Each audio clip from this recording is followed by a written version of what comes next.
اگلے روز میں نے ASI مشکور کو ضروری ہدایت دی اور خود فیاض علی سے ملنے نوشہرہ وکلا روانہ ہو گیا۔ میری غیر موجودگی میں تھانے کی کمان مشکور کے ہاتھ میں ہوتی تھی۔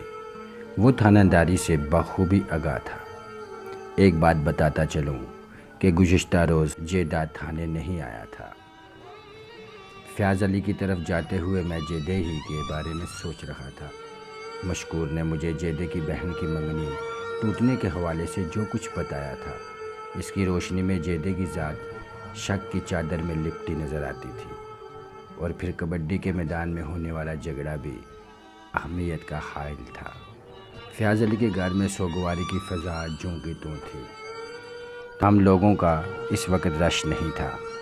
میں نے سب سے پہلے مقتول کی بیوی سے اظہار تعزیت کیا۔ انسان کی زندگی کا زیاں اتنا بڑا صدمہ ہوتا ہے کہ اس کی تلافی کے لیے الفاظ بہت حقیر اور چھوٹے پڑ جاتے ہیں۔ بہرحال متاثر شخص کی اشکوشوئی کے لیے کسی نہ کسی طرح رسم دنیا نبھانا ہی پڑتی ہے۔ خالدہ ایک خوبصورت اور دلکش نقوش کی مالک لڑکی تھی۔ اس واقعے نے اس کے حسن کو نچوڑ کر رکھ دیا تھا۔ وہ ایک بت کی مانند گمسم بیٹھی ہوئی تھی۔ میں نے اسے یقین دلایا کہ بہت جلد ہی میں اس کے شوہر کے قاتل کو گرفتار کر لوں گا۔ اس کے بعد میں فیاض علی اور اس کی بیوی سلطانہ کو لے کر ایک طرف بیٹھ گیا۔ تھانے دار صاحب، آفتاب کی لاش کب تک ہمیں مل جائے گی؟ سلطانہ نے پوچھا۔ آج شام تک ہسپتال سے آپ کے بیٹے کی لاش آ جائے گی، میں نے سلطانہ کو بتایا۔ پھر فیاض علی سے پوچھا، تم نے کہا تھا کہ آفتاب کی کسی سے کوئی دشمنی وغیرہ نہیں تھی، لیکن میں نے تو کچھ اور ہی سنا ہے۔ کیا سنا ہے آپ نے؟ وہ حیرت سے مجھے دیکھنے لگا۔ مجھے پتہ چلا ہے شادی کے فوراً بعد کبڈی کے میدان میں آفتاب کا جیدے نامی ایک کھلاڑی سے جھگڑا ہو گیا تھا۔ میں نے اس کی آنکھوں میں دیکھتے ہوئے کہا، جناب آپ کو پتہ ہی ہے، کھیل کود میں لڑائی جھگڑوں کا امکان تو رہتا ہی ہے۔ اس نے سادگی سے کہا، میرا خیال ہے بات ادھر میدان ہی میں ختم ہو گئی تھی۔ مجھے نہیں لگتا اس معمولی سے واقعے کی وجہ سے جیدہ کوئی سنگین قدم اٹھائے گا۔ بہت سیدھے ہو، اس لیے آپ کو دوسرے لوگ بھی معصوم اور بے زر نظر آتے ہیں، سلطانہ نے فیاض علی کو گھورتے ہوئے کہا۔ پھر میری طرف دیکھتے ہوئے بولی، تھانے دار صاحب، آپ بالکل درست سمت میں سوچ رہے ہیں۔ ہمارے دشمن ہیں۔ جیدہ نے اس دن آفتاب سے جو جھگڑا کیا، اس کے پیچھے فیضی کا دماغ تھا۔ فیضی کا نام میں نے نوجہ کی زبانی سنا تھا۔ اس جھگڑے کا اصل کردار فیضی ہی تھا۔ فیضی نے کبڈی کے کھیل میں بے ایمانی کی تھی، اور جیدہ اپنے دوست فیضی کی حمایت میں آفتاب کے سامنے آن کھڑا ہوا تھا۔ فیاض علی کی بنسبت اس کی بیوی مجھے زیادہ ہوشیار اور سمجھدار لگی، تو میں نے اسی سے پوچھ تاچھ شروع کر دی۔ ہاں، میں نے فیضی کا ذکر بھی سنا ہے۔ جیدے سے اس کی بڑی گہری دوستی ہے۔ ایک بات پوچھوں؟ اس کا بالکل درست جواب دینا۔ جی پوچھیں، سلطانہ گہری سنجیدگی سے بولی۔ میں آپ کے ہر سوال کا جواب دوں گی۔ مجھے پتہ چلا ہے خالدہ سے شادی سے پہلے آفتاب کی جیدے کی بہن فریدہ سے منگنی ہوئی تھی، میں نے سلطانہ کے چہرے پر نگاہ جماتے ہوئے کہا۔ یہ منگنی سال بعد رہی، پھر آپ لوگوں کی طرف سے منگنی توڑ دی گئی۔ اس واقعے کی بنا پر بھی جیدہ آفتاب سے نفرت کر سکتا ہے۔ جی آپ نے بالکل ٹھیک سنا ہے کہ یہ منگنی ہم نے ہی ختم کی تھی۔ منگنی توڑنے کی کوئی خاص وجہ؟ میں نے پوچھا۔ میں نے آپ سے سچ بولنے کا وعدہ کیا ہے تھانے دار صاحب، اس لیے آپ کو سب کچھ کھول کر بتاؤں گی، سلطانہ نے مضبوط لہجے میں کہا۔ یہ ٹھیک ہے کہ آفتاب کی 1 سال تک فریدہ کے ساتھ منگنی رہی۔ اسی دوران میں ہمیں فریدہ کے کردار کے حوالے سے چند ایسی شرمناک باتیں پتہ چلیں کہ کوئی بھی عزت دار انسان فریدہ کو اپنے گھر کی بہو بنانے کا فیصلہ نہیں کر سکتا، لہٰذا ہم نے منگنی توڑ دی۔ چھوڑو سلطانہ، ہر انسان اپنے اعمال کا خود ذمہ دار ہوتا ہے، فیاض علی نے کہا۔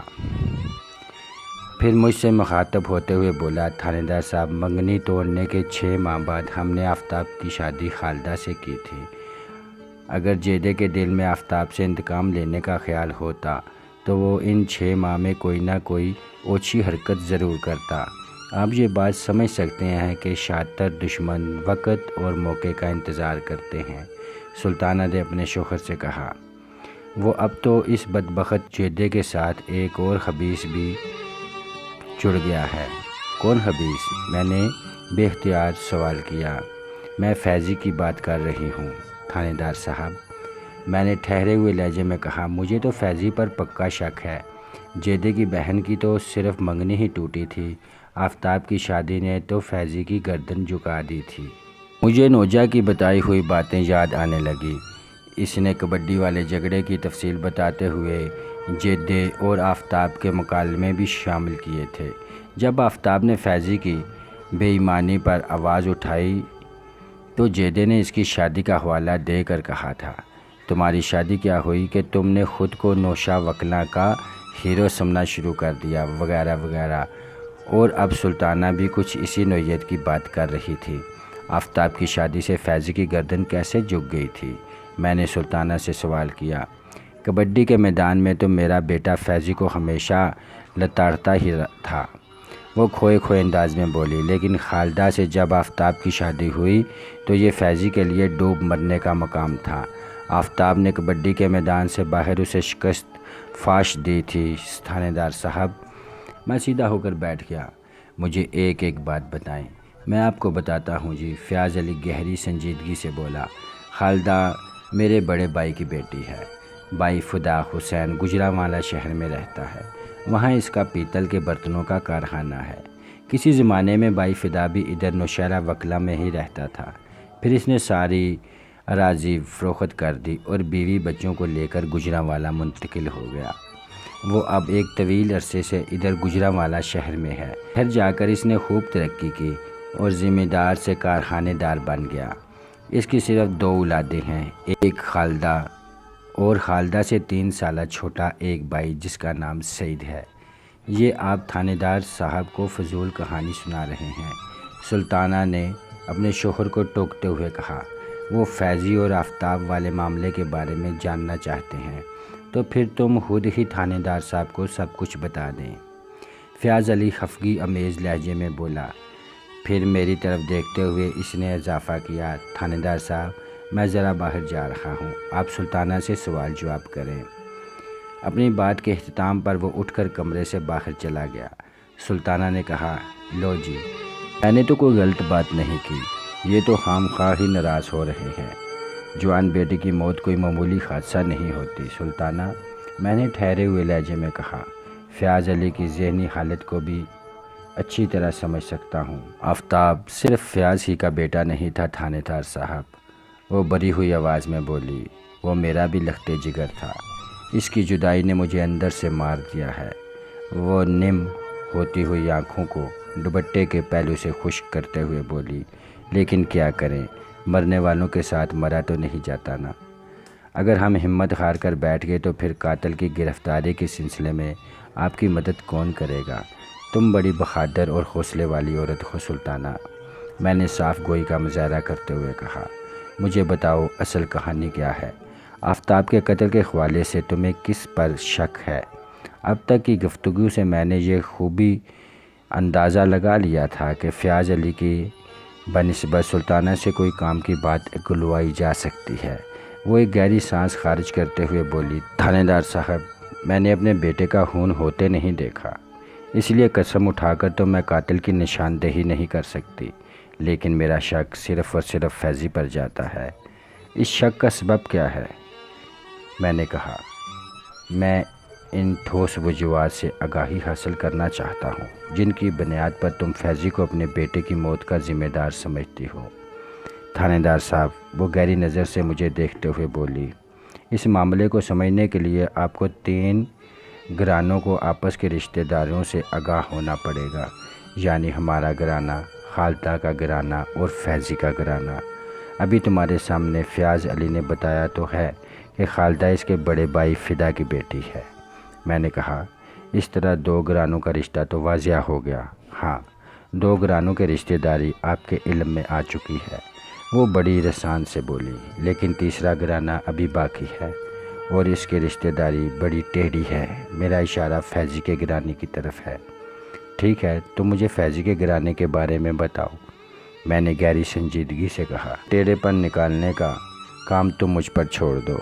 فیضی کے گھرانے کو ہم سے کوئی رشتہ داری نہیں، مطلب براہ راست ہمارے بیچ کوئی رشتہ نہیں ہے، اس نے بتایا، لیکن ان کی فدا حسین کے گھرانے سے بڑی گہری رشتہ داری تھی۔ سے تمہاری کیا مراد ہے؟ میں نے چونک کر اس کی طرف دیکھا۔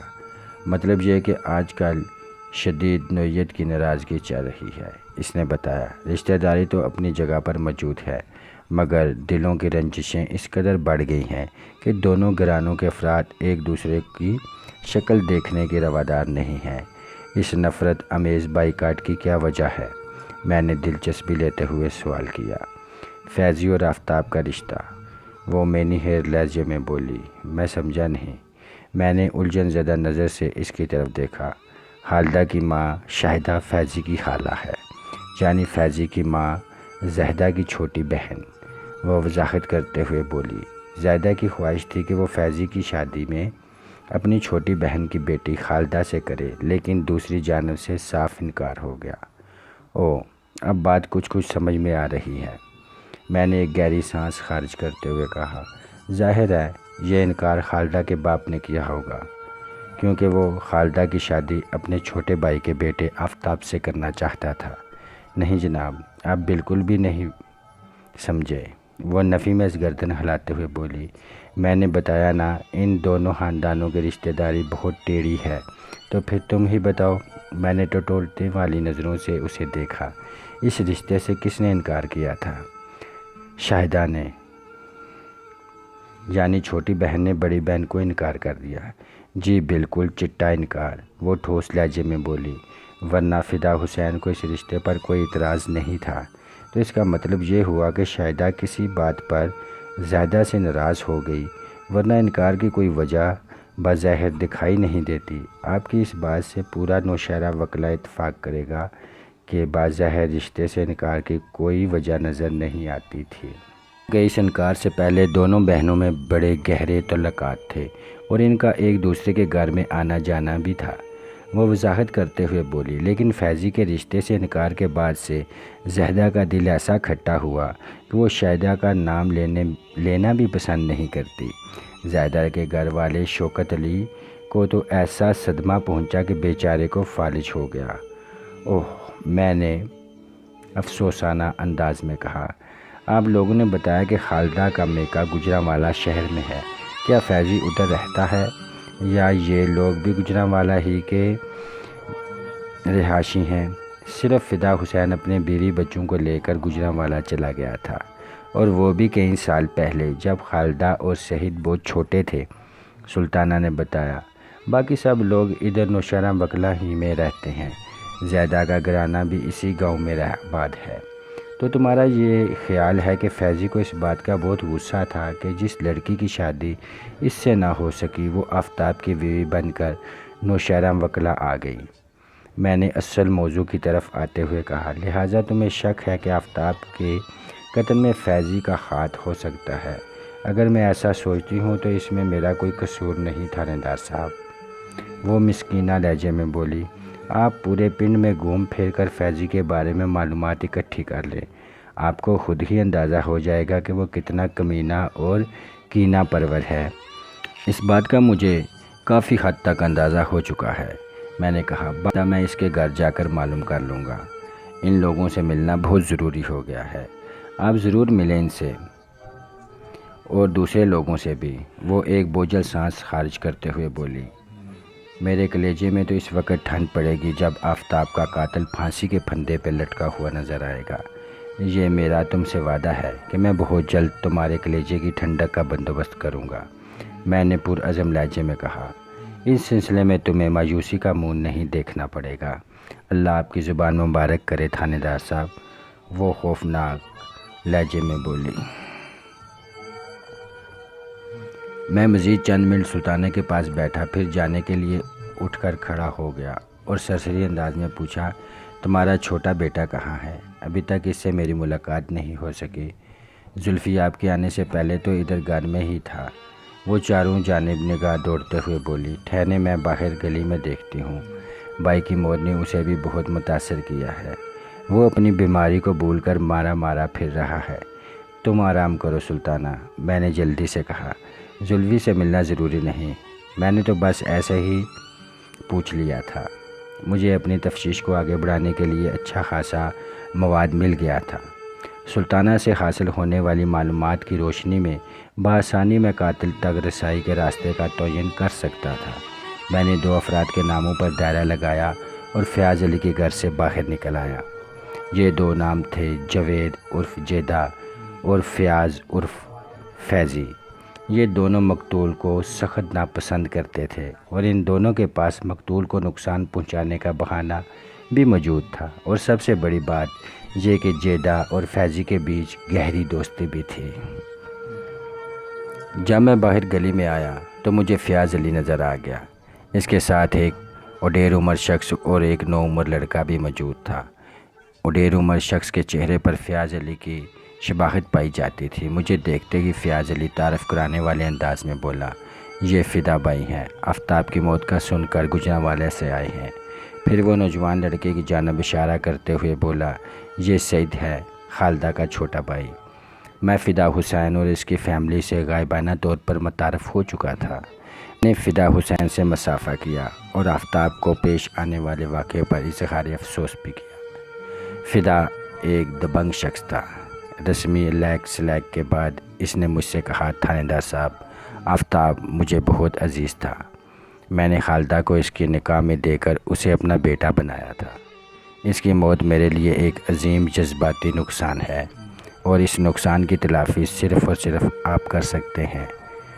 لہٰذا توقع کر کے اس نے میری آنکھوں میں دیکھا۔ آپ میری بات تو سمجھ گئے ہیں نا؟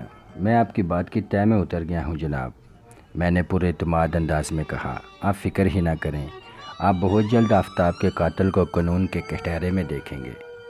بس میں یہی چاہتا ہوں، وہ مطمئن انداز میں گردن ہلاتے ہوئے بولا۔ اس سلسلے میں اگر کسی بھی نوعیت کے تعاون کی ضرورت ہو تو میں حاضر ہوں۔ اگر ضرورت محسوس ہوئی تو میں آپ کو زحمت دینے میں کسی سوچ بچار سے کام نہیں لوں گا، میں نے کہا۔ شکریہ تھانے دار صاحب۔ آفتاب کی لاش کب تک ہمارے حوالے کر دی جائے گی؟ آپ لوگ دفن کی تیاری کر لیں، میں نے معصوم لہجے میں کہا۔ شام سے پہلے کسی وقت بھی آفتاب کی لاش ہسپتال سے تھانے پہنچ جائے گی۔ کاغذی کارروائی پوری کرنے کے بعد میں لاش کو آپ کے سپرد کر دوں گا۔ فدا حسین نے میرا شکریہ ادا کیا، پھر اپنے بھائی فیاض علی کے ساتھ گھر کے دروازے کی جانب بڑھ گیا۔ میں تانگے کی سمت قدم اٹھانے لگا۔ میں جس تانگے میں پر سوار ہو کر نوشیرہ وکلاں آیا تھا وہ نوجا کریانہ فروش کی دکان کے قریب ہی کھڑا تھا۔ مجھ پہ نظر پڑی تو نوجے نے مجھے سلام کیا اور انکشاف لہجے میں بولا، تھانے دار صاحب، آخر آپ نے نوشام وکلاں میں گرفتاری ڈال ہی دی۔ فوری طور پر میں اس کی بات کو سمجھ نہیں پایا۔ میں نے قدرے سخت لہجے میں پوچھا، چاچا تم کس گرفتار کی بات کر رہے ہو؟ وہ جی ابھی آپ کے تھانے کا ایک بندہ جیدے کو اپنے ساتھ لے کر گیا ہے، اس نے جواب دیا۔ او اچھا، میں نوجا کی بات سمجھ گیا اور کہا، یہ سب تفتیش کا حصہ ہے چاچا، اگر ضرورت پڑی تو تمہاری گرفتاری بھی عمل میں لائی جا سکتی ہے۔ آخری جملے میں نے ایسے ہی ٹانکا دیا تھا۔ میری بات سن کر وہ سہم گیا اور خوفزدہ لہجے میں بولا، جناب میں نے کون سا جرم کیا ہے؟ جیدے نے بھی میرے بندے سے یہ سوال ضرور پوچھا ہوگا، میں نے نوجا کی آنکھوں میں دیکھتے ہوئے کہا۔ لیکن ہم یوں چلتے پھرتے گلی کوچوں میں لوگوں کو ان کے جرائم کی تفصیل پڑھا کر نہیں سنایا کرتے، ایسے کاموں کے لیے تھانہ ہے نا۔ معافی چاہتا ہوں سرکار، وہ دونوں ہاتھ جوڑ کر بولا، میں نے ایسا کوئی کام نہیں کیا جس کے لیے مجھے گرفتار ہو کر تھانے میں پیش ہونا پڑے۔ بس تو پھر تمہیں فکر مند ہونے کی بھی ضرورت نہیں، میں نے سرسری انداز میں کہا اور تانگے پر سوار ہو گیا۔ نوجا نے جیدے کی گرفتاری کی بات کر کے مجھے بے چین کر دیا تھا، تو کل شام ہی کو جیدے کی تھانے میں آمد کی توقع کر رہا تھا، لیکن کل کی تاریخ میں میری یہ توقع پوری نہیں ہو پائی تھی۔ خیر دیر آئے درست آئے۔ جاوید عرف جیدہ میرے سامنے کھڑا تھا۔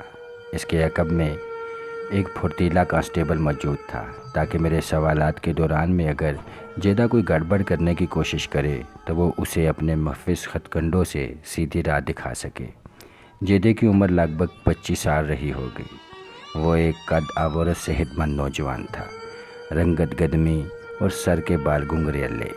اس کے چہرے پر ایک خاص نوعیت کی خفگی پائی جاتی تھی۔ یوں محسوس ہوتا تھا کہ اگر اس سے بات کی جائے تو وہ فوراً لڑنے مرنے پر آمادہ ہو جائے گا۔ اس کی شخصیت سے ایک جھگڑالو انسان کا تاثر ابھرتا تھا۔ میں نے اس کے چہرے پر نگاہ جماتے ہوئے سخت لہجے میں کہا، بہت دیر کر دی مہرباں آتے آتے۔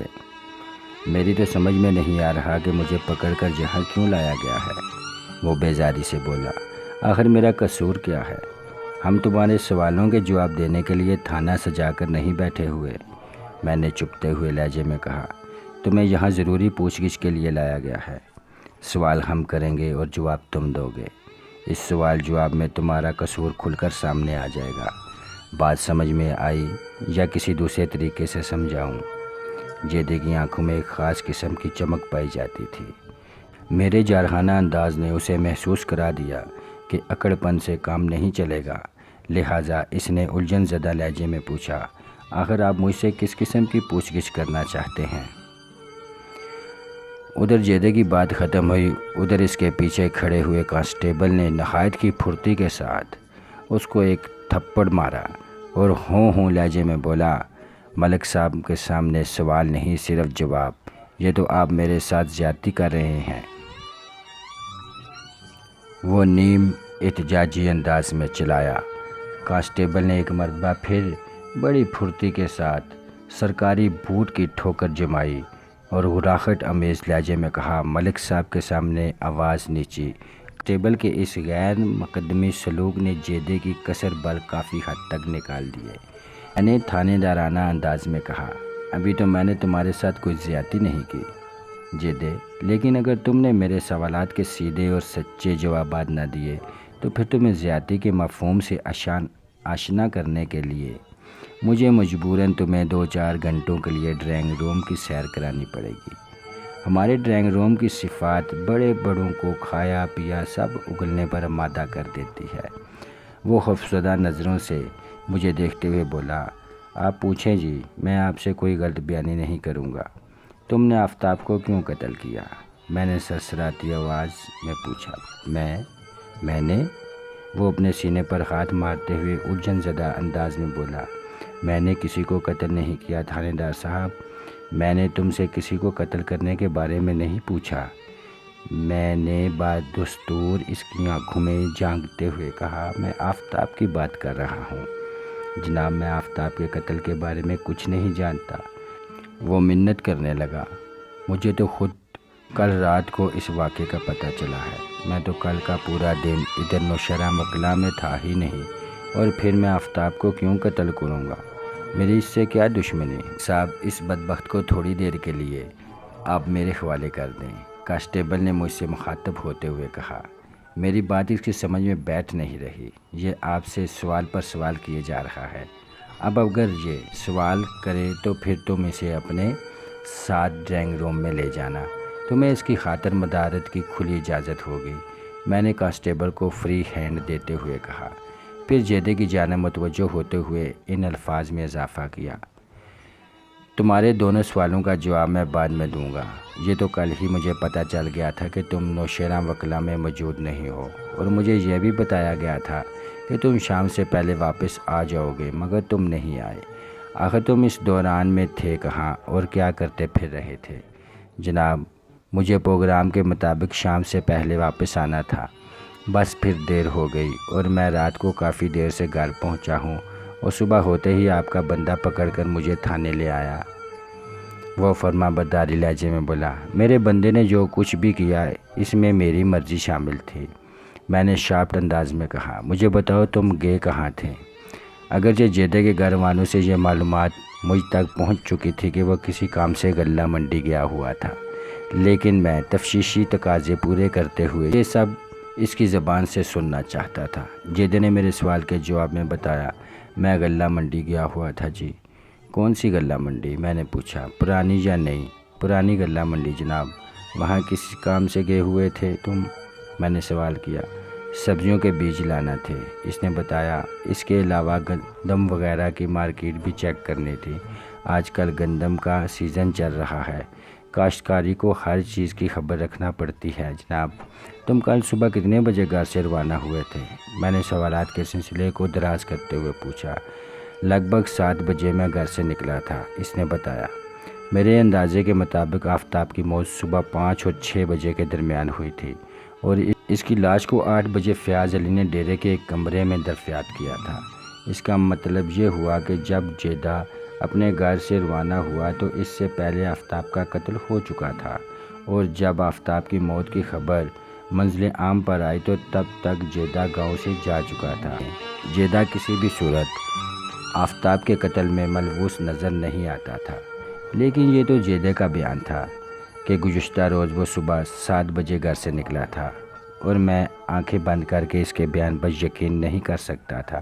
لہٰذا حقیقت کا سراغ لگانے کے لیے جیدہ کی زبانی کلامی اور ضروریات پڑھنے پر ہاتھ پاؤں کے مؤثر استعمال سے رگڑائی منجائی کرنے میں مجھے آر نہیں تھی۔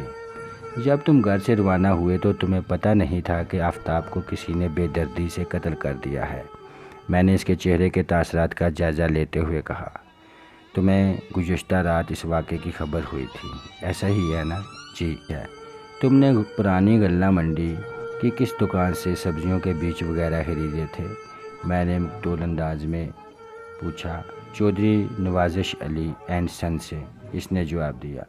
چودھری نوازش علی اینڈ سنس تو کافی مشہور دکان ہے، میں نے کہا۔ غلہ منڈی میں ان کا ایک نام ہے، اور وہ اپنی دکان سے خریدی ہوئی ہر چیز کی رسید ضرور دیتے ہیں۔ کیا تم نے ان سے سبزیوں کے بیج خریدے تھے؟ اس کی رسید تھی؟ جی بالکل لی تھی، وہ بڑے اعتماد سے بولا۔ وہ رسید اس وقت بھی میری ڈبی میں موجود ہے، لاؤ وہ رسید مجھے دکھاؤ، میں نے کہا۔ جیدہ نے اپنی جیب سے ایک مڑا توڑا کاغذ نکال کر میری جانب بڑھاتے ہوئے کہا، یہ لیں جناب، دیکھ لیں رسید۔ میں نے جیدہ کی فراہم کردہ رسید کا بغور جائزہ لیا۔ وہ چودھری نوازش علی اینڈ سنس کی ہی پرنٹڈ رسید تھی۔ رسید کے بالائی حصے میں جعلی حروف میں چودھری نوازش علی اینڈ سنس چھپا ہوا تھا، نیچے خریدے گئے سامان کی تفصیل تھی۔ میں نے وہ تفصیل پڑھی۔ رسید کے مطابق ان کے بیجوں کی خریداری کی گئی تھی۔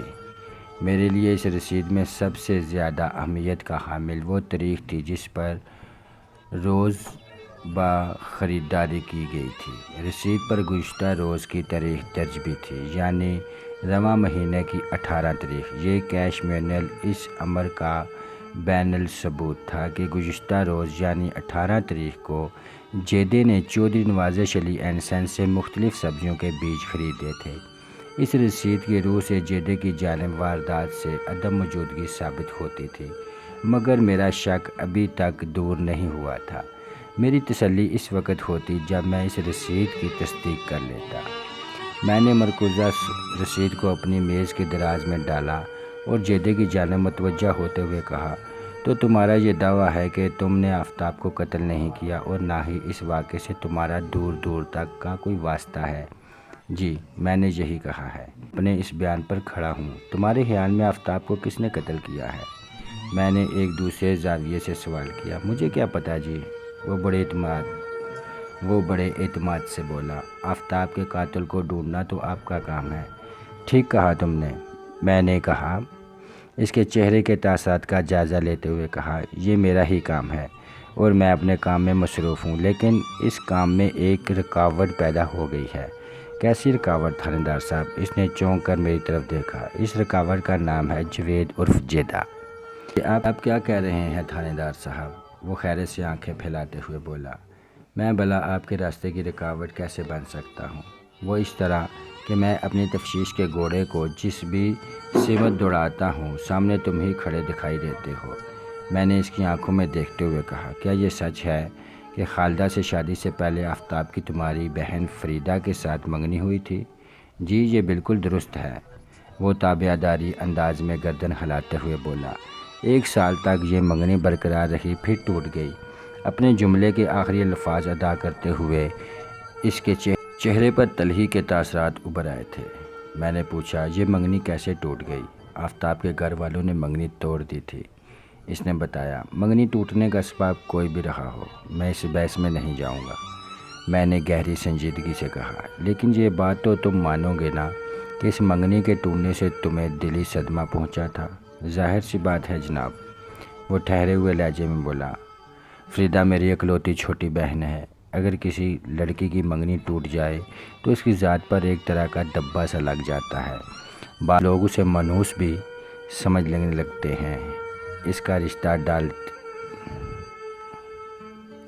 تو اس کی ذات پر ایک طرح کا دبا سا لگ جاتا ہے۔ بعض لوگ اسے منحوس بھی سمجھنے لگتے ہیں اور اس کا رشتہ ڈالنے والے یہ تحقیق بھی کرنا لازمی سمجھتے ہیں کہ پہلے منگنی کیوں ٹوٹی ہے۔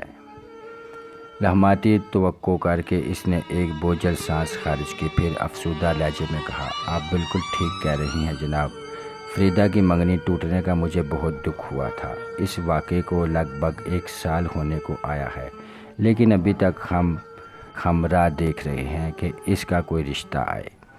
بات کے اختتام پر وہ اچھا خاصا مفہوم ہو گیا تھا۔ میں اس کے درد کو سمجھ سکتا تھا اور اس کے دکھ سے اتفاق کرتا تھا۔ اس کا مسئلہ واقعی پریشان کرنے والا تھا۔ محبت کرنے والے بھائی اپنی بہنوں کے رشتوں کے لیے اسی انداز میں پریشان اور فکر مند ہوا کرتے ہیں۔ سلطانہ نے مجھے اس منگنی کو توڑنے کا جو سبب بتایا تھا، میں اس کی تفصیل میں نہیں جانا چاہتا تھا، کیونکہ اس بحث میں فریدہ کے کردار کشی کا پہلو اجاگر ہوتا تھا۔ بیٹیاں اور بہنیں سب کی سانجھی ہوتی ہیں۔ کسی کی بیٹی یا بہن کے بارے میں لب کشائی کرنے سے پہلے ایک لمحے کے لیے اپنے گریبان میں ضرور جھانک لینا چاہیے۔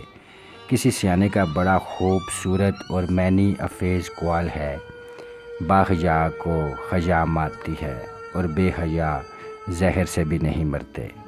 عین ممکن ہے کہ سلطانہ کے بیان میں کوئی حقیقت نہ ہو، یہ اس کا وہم یا گمان یا غلط فہمی بھی ہو سکتی تھی۔ میں نے جیدے سے کہا، بہن کی منگنی ٹوٹنے سے تمہیں جو اذیت پہنچی تھی، تم اس تکلیف کا اظہار گاہے بخواگاہے کرتے رہے تھے۔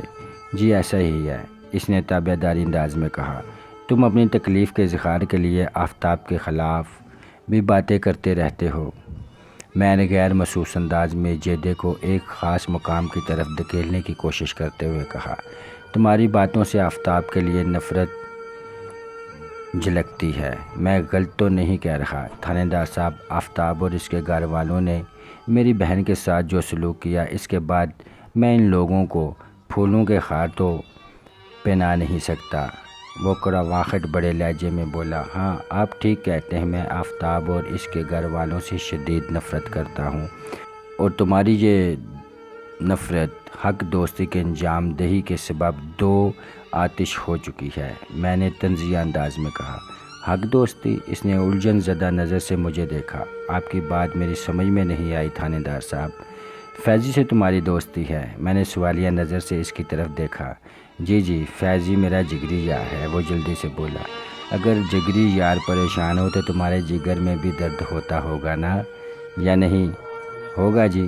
وہ انصراف میں گردن ہلاتے ہوئے بولا، فیضی کی تکلیف میری تکلیف ہے اور تم دونوں کا درد بھی مشترک کا ہے۔ میں نے حیر انداز میں کہا، آفتاب نے ایک طرف تمہاری بہن کو مسترد کر کے تمہارے دل میں خنجر گھونپا ہے، تو دوسری جانب اس نے خالدہ سے شادی کر کے فیضی کی انا اور غیرت کو للکارا تھا۔ فیضی اپنی خالہ کی بیٹی خالدہ سے شادی کرنا چاہتا تھا، لیکن اسے اس مقصد میں کامیابی حاصل نہ ہوئی۔ اس رشتے سے انکار کی وجہ جان کر بھی اس رشتے سے انکار کی وجہ چاہے کچھ بھی رہی ہو، لیکن حقیقت یہ ہے کہ خالدہ فیضی سے چھن گئی تھی، ہے نا؟ جی اب بالکل ٹھیک کہتے ہیں، ایسا ہی ہوا تھا۔ موت جب ہمارے کسی پیارے کو ہم سے چھین لیتی ہے تو ہمیں بہت گہرا صدمہ پہنچتا ہے۔ میں نے گہری سنجیدگی سے کہا، ہم کئی دنوں تک بجھے ہوئے دل اور ویران آنکھوں کے ساتھ پھرتے ہیں۔ ہماری آنکھوں کے سمندر میں جتنا بھی پانی ہوتا ہے، اسے ہم آنسوؤں کی صورت بہا دیتے ہیں، حتیٰ کہ ہماری آنکھوں کے سوتے خشک ہو جاتے ہیں، لیکن پھر وقت کا ہمارا دل جگر کے زخموں پر مرہم رکھتا ہے اور رفتہ رفتہ ہم نارمل زندگی کی طرف لوٹ آتے ہیں۔ ایسا ہوتا ہے نا؟ جی ایسا ہوتا ہے۔ اور اگر ہم سے چھن جانے والا جیتا جاگتا شخص ہمارے آس پاس ہماری نظروں کے سامنے کسی دوسرے انسان کے ساتھ ہو تو پھر ہمیں کیسا محسوس ہوتا ہے؟ بات ختم کر کے میں نے ٹٹولتی ہوئی نظروں سے جیدے کو دیکھا۔ بہت برا محسوس ہوتا ہے، وہ زہر خندہ لہجے میں بولا۔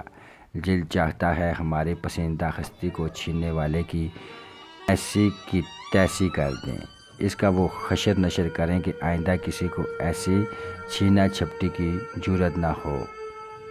مطلب اس نوعیت کے ذہنیت کیفیت میں انسان اپنے رقیب روسیہ کی جان بھی لے سکتا ہے۔ جی یہ ناممکن نہیں، وہ بڑی سادگی سے بولا۔